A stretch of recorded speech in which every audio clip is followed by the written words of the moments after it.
Hi, what up everybody? This is Stevie Breach coming to you here. The San Francisco 49ers are going to be playing their toughest game of the regular season this upcoming week on Sunday.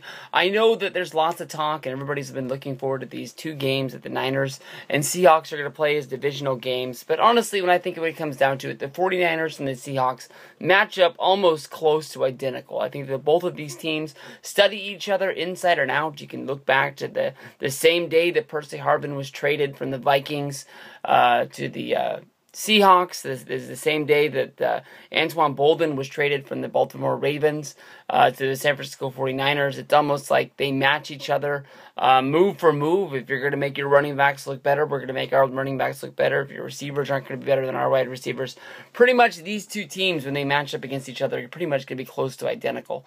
The 49ers and the Broncos, these are two teams that normally would have to only worry about each other if they played each other in the Super Bowl. I mean, AFC versus NFC, but that's the only way it's really going to go down. But they match up this year. And there's been lots of talk about, Jim Harbaugh has a great record. I believe it's 11-2 when playing against the AFC West. We'll blow that out of the water because this is the Denver Broncos led by Peyton Manning. The same Peyton Manning that 2 years ago, Jim Harbaugh was on a plane out to see how Peyton Manning was doing and seeing if there was any way that Peyton Manning could become a member of the San Francisco 49ers. Lots of talk about Colin Kaepernick being the guy that Harbaugh picked to replace Alex Smith and move into the new era. And I got nothing wrong with Colin Kaepernick. I definitely think that he's a great quarterback. I definitely think that he's gotten a lot better than being a one-read sort of quarterback coming out of the huddle, snapping the ball and really looking at only one receiver, and then when that falls down, he really doesn't look around the field. I think he's gotten a lot better than that. I think that definitely you can't go wrong with what his record has been. But definitely you cannot contain. It was basically at his sort of pro day where people were checking out to see how Peyton was doing. It was Jim Harbaugh throwing the ball back and forth with him to see how strong that arm was, and people were looking at his neck and just basically talking to him and feeling him out and seeing how long he wanted to play football and how much teams were willing to give up to him. So I mean, everybody knows Peyton's good. I think a lot of people thought that when Peyton Manning went to the Broncos, it was a surefire Super Bowl team, and we've seen this team get close. They went to the AFC Championship game, losing the first year, and last year making it all the way before just being embarrassed by the Seattle Seahawks, knowing that basically Peyton's going to be hungry, and you can see in the way that the Broncos have been playing. He's been using Demetrius Thomas, a great receiver, almost at 500 yards and 4 touchdowns. Julius Thomas, as a tight end, is having a great year, already 9 TDs. And this is going to be a tough game. I mean, definitely when you look at the Niners, they're coming into this game really battered and bruised. Of course, Bowman hasn't played it down this year. But in there, Michael Wilhoit has really stepped up in that linebacker position and really filled a lot of holes.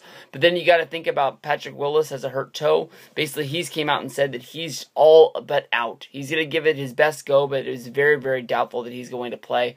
And then also the left guard, Mike Ipetai, is not going to be playing in this game as well. I haven't heard updates on Jimmy Ward and or Stevie Johnson to see how they're doing, but they weren't really talked about during the press conference before the Harbaugh got on the plane to fly to Denver to get them ready for the Sunday night game. Lots of talk, though, about Bowman getting close to being ready and basically almost becoming a coach for the whole defense and basically getting everybody ready to go. But he's getting himself ready. His hope is to play in that first Seattle game after the bye. So we're going to have to see, what they're able to do. But you got to give props up. This Denver Broncos team is great offensively and defensively. The offensive line last week was really great. They were able to hold off Quinn from really being able to get his hands on Colin Kaepernick. And so we're going to have to see basically what Von Miller is going to be able to disrupt the 49er offense this week. We haven't really had a great year from Frank Gore. Honestly, when I looked at the stats for the Denver Broncos, their running backs are way down from where these Denver Broncos used to be. If you think about the Broncos of the past, it was they had good quarterbacks, they had good receivers, but it was also, they had those year in, year out, 1,000-yard rushers that just sort of didn't matter who was getting the ball, that offensive line was going to be able to get them through. Leading rusher on the year is Monty Ball with only 172 yards with 1 touchdown. Right behind him is Hillman with 166 yards. I haven't seen this team play. I also didn't even get to see this team play. These two teams matched up. I believe it was the first opening preseason game of Levi's Stadium. It was the same day as SummerSlam this year, so I didn't get to see. I'd like to say I didn't get to see any of the game, but I didn't get to see much of this game. Is the perfect answer to say that's the truth. I remember making a video for them saying it was going to be tough, but then again, this is, I believe, week 2 of the preseason, so they weren't going to be doing a whole lot in this game. The Niners got their ass kicked in this game, big time. I don't remember what the final score was, but it was a lot to a few. I remember going into the local hamburger joint, Smash Burger, outside of the Staples Center, getting a bite to eat before going into the Staples Center for SummerSlam, looking up at the television that was in there, and that was the game that was on, and it was ugly. Ugly. I know you can blame that on a lot of, not even second teamers, third teamers that were out there. Maybe you can say that Broncos got a better practice squad than we do or anything like that. But it's always embarrassing to lose, even if it's preseason. It's never fun. The one quote that I really did like that I saw this week was from Antoine Bolden, the lead receiver of the San Francisco 49ers. Basically, he said that when the chips are down, it seems to be when the San Francisco 49ers play their play their best football.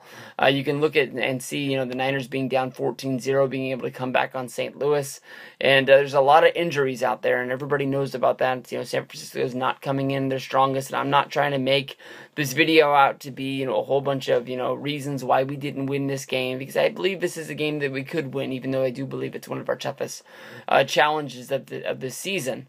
We're going to have to strap up, we're going to have to play hard, we're going to have to remember who we are and, what the goal is of this season.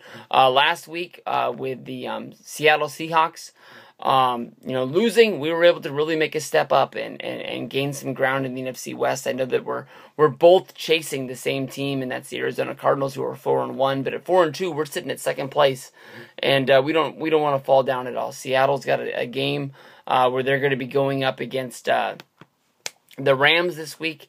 Hopefully the Rams will play them as tough as they played us, and we're going to see, who we are and what this comes down to. We have the bye week after this, and then we're going to be getting ready to play Seattle. So we're going to see who we really are. No, I apologize. After the break, we have St. Louis, and then we play Seattle, I believe, is where those are. So, good time to be a Niner fan. Let's get this strapped in. Let's get down to go and some wins, baby. Thank you very much. Peace out, everybody.